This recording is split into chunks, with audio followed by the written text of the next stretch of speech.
This week's question answered down in the comments: has controversy ever kept you away from a movie? Or more likely, has controversy ever pushed you towards seeing a movie that you wouldn't have seen otherwise? Hello, I'm Adam Caesar. This is Project Black T-Shirt, the channel where we take a new release horror movie or a reissue horror movie and pair it with a piece of horror fiction for you to read if you like that movie. If you want to see more videos like this, make sure you hit the like and subscribe buttons. And this week we're looking at Craig Zobel's new release film that was supposed to be an old release film, The Hunt. Now this was supposed to come out later last year. They had posters ready to go for it. They had a trailer playing in theaters.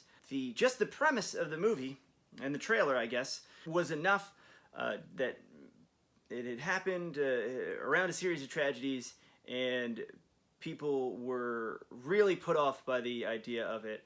It got very political, and there was a lot of kind of mudslinging about this movie, and how dare Universal and Blumhouse make a movie like this. It's sick, it's gross, without really giving any kind of credence to the fact that this movie might be satire. There might be more here than meets the eye of the people that were calling for this movie to be pulled from theaters, calling for it to not come out, which Universal actually did. They pulled the release date of the movie, and now they're trying to push it back out with a completely different ad campaign, and now they're using the controversy in favor of the movie. So if you've seen the new poster for The Hunt, it's like the movie they didn't want you to see, or something like that, something, and then it's got all the quotes from like the Wall Street Journal and Fox News and all that on the poster about how sick and gross the movie is. Maybe that's a way to sell tickets, but is not entirely appealing to me to just be like, oh, this is a movie that they didn't want you to see, because it does sound like marketing hokum, and it is marketing hokum. But the great thing about that is it's going to get people in theaters, hopefully. And the thing about Craig Zobel's The Hunt is that it's really, really good. It's really, really funny. It's just the right amount of twisted, just the right amount of clearly looking to piss off multiple sections of its possible audience.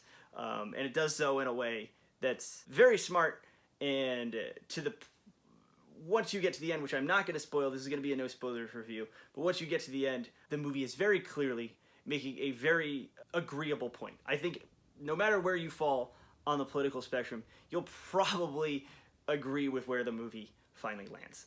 But again, this was a major big film with big stars.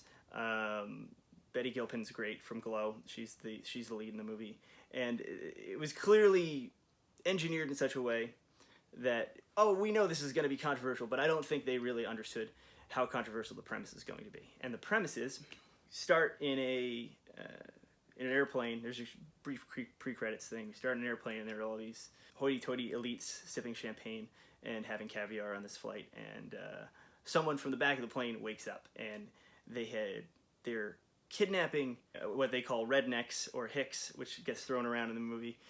They're kidnapping these people, and they are hunting them for sport. And this is something that the people that are being hunted have read about online. This online boogeyman of a conspiracy theory that is turning out to be real. There are 12, as the movie puts it, deplorables who are being hunted for sport by these elites. And what follows is not even really a horror film. It is Blumhouse. It is in some ways marketed as a horror film. It is a very gory movie, but it's almost like a action comedy satire that precedes. And we have a whole bunch of different survivors, but Betty Gilpin plays our main one. She plays Snowball, which is the name given to her. They're all given these supposedly meaningful names as they're hunted down. It's one of these weird situations where I don't want to talk anymore about plot stuff, because I think this is a movie that is full of surprises and starts in one direction and then goes many different directions, and some of them you're expecting and some of them you're not. But it really is just a kind of action vehicle for Betty Gilpin, and she is our Chuck Norris, our Van Damme, our action survivor star. And she starts out, like, the first thing we see her doing is, while everyone else is trying to is playing the rules of the game, she actually knows what's going on and is building a compass and is getting the hell away. It's such a interesting performance, and this speaks to tone in the movie itself. The movie is never Looney Tunes, but it edges right to the very edge of being a cartoon, which is, I think, very smart. I think there's been a lot of movies lately, especially in the horror comedy category, that start out of the gate completely zany, completely a joke, and it's really hard to take anything all that seriously. The gore is copious, but it's not ridiculous. It's not. Well, some of it's ridiculous, but it's not overly done, overly ridiculous. It sits at a nice level between Rambo, just Rambo, or John Rambo if you're British.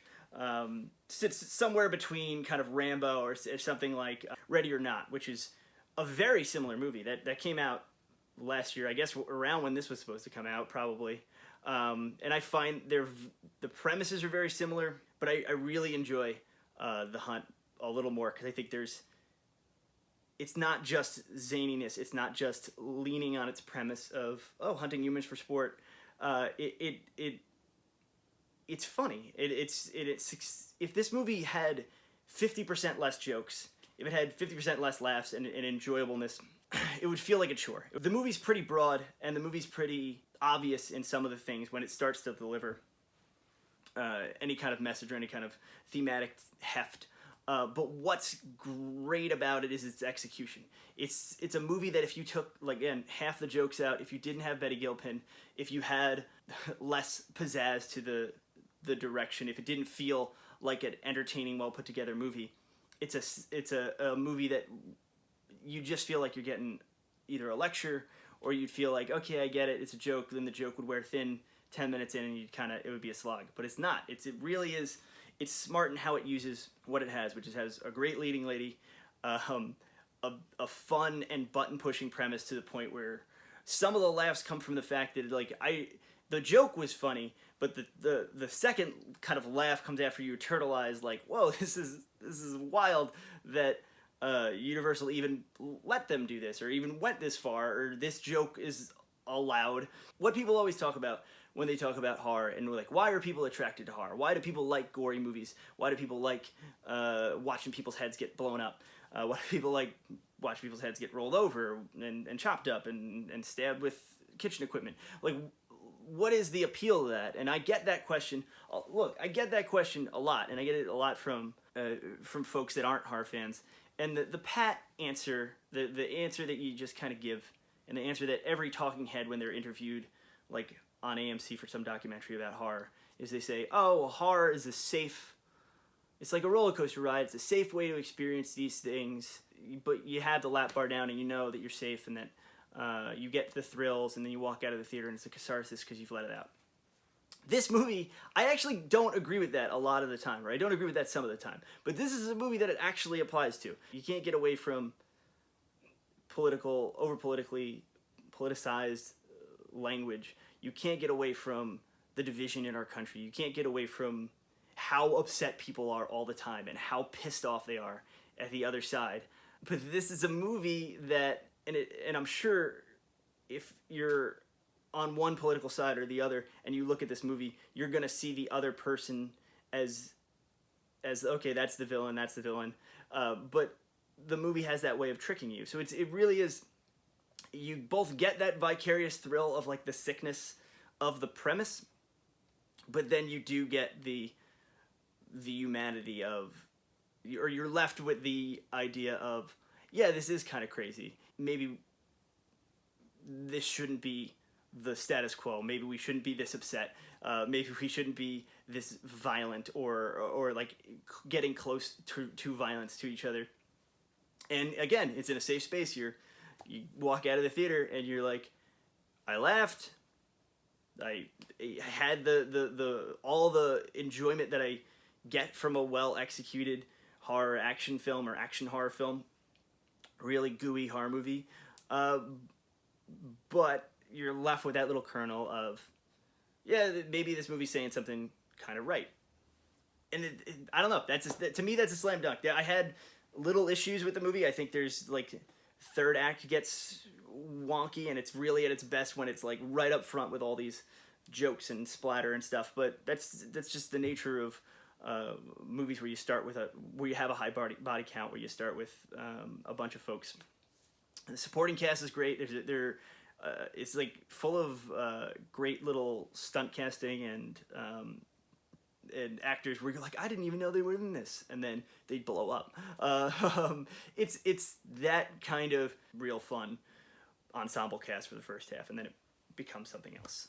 But yeah, it's a movie that, from the marketing the first time and from the marketing the second time, because not many movies get two kind of marketing runs. It's a movie that I didn't have a whole ton of interest in. I thought it kind of, this seems like kind of one joke.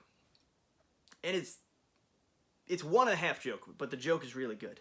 And you can't ask for anything more. And Betty Gilpin, who, is in Glow and was just in the latest Grudge movie for a quick second, like, she was an actor I really liked, and this is a movie that made me really like. No, Betty Gilpin's great. She's fantastic in this movie. She has to do a lot of different stuff while also being cool and a badass, but also funny.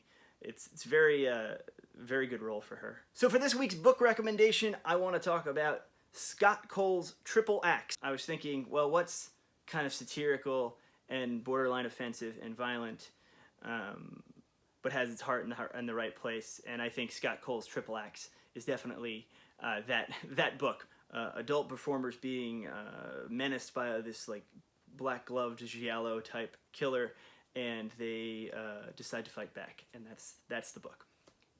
So if you liked The Hunt, you will like Triple Axe by Scott Cole. And if you belong to a lot of concerned mothers and concerned fathers coalitions, you probably won't like either. I want to thank everyone so much for everyone who's been buying my books, my audiobooks, my ebooks, and pre-ordering Clown in the Cornfield. Going to be a nice hardcover for you out in August from Harper Teen. It is a slasher about a clown in a cornfield, if that wasn't evident from the cover.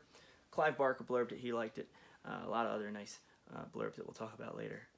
But thank you so much to everyone who's picked up a book. Thank you so much to everyone who's pre-ordered. Thank you so much to everyone who's reviewed on Goodreads, on Amazon, who's said something nice publicly anywhere, including in the concessions line, going to see The Hunt. So thank you so much, and I'll see you next week.